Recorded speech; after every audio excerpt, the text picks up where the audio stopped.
Hey everybody, this is Lino. I'm a former foster youth in the state of California. I grew up in care from the ages of 5 all the way up until I aged out of the system. Today I wanted to talk to you providers out there, because I have been a social worker myself. I worked as a caseworker for about a year and a half or so.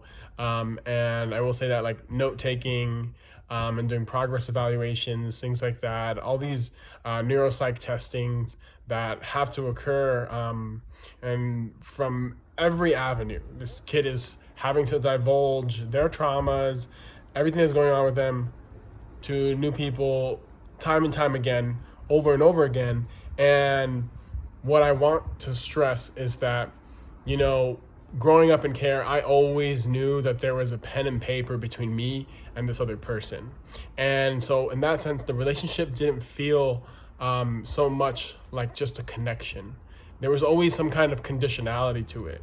This person was getting paid, that was their job. My foster parents were getting paid, whatever the case being. And so I really want to emphasize connecting and encourage social workers out there to not take notes. Do not take notes when you're meeting with your clients, because you want to be fully present, and they're not a presentation. They're not a PowerPoint. And beyond that, you have to prioritize that connection, that relationship, before notes and all that. I know that a lot of the people above you are going to be like, oh, this is how we get paid for, or this is how our contract is secured because of all these things that are covering, because it's required. But what I'm saying is, from the perspective of former foster youth, what I noticed is that there were things that happened that I never told my social worker. And in that sense, that tends to be a little more, especially because of like social workers coming in and out, and you having a bunch of different social workers, all these kids with moving placements a lot, having a lot of transitional people in their lives. It's really important for them to have some kind of connection, some kind of safety and comfort before they divulge anything.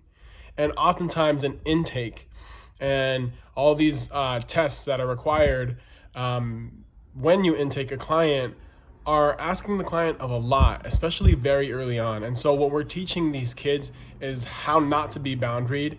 And what that's doing is then exposing them to more vulnerability, because in some sense, if I just meet a stranger on the street and I start telling them about all the traumas I've endured and everything that's going on in my life, then in some sense that one is emotionally draining to relive those things, and to do it so many times to all these new relationships. And so I can't tell you how many times meeting people, you drop something, and this is very commonplace within the foster youth community and the foster youth alumni, is they drop things that are heavy, too heavy for other people to handle, because they're like, whoa.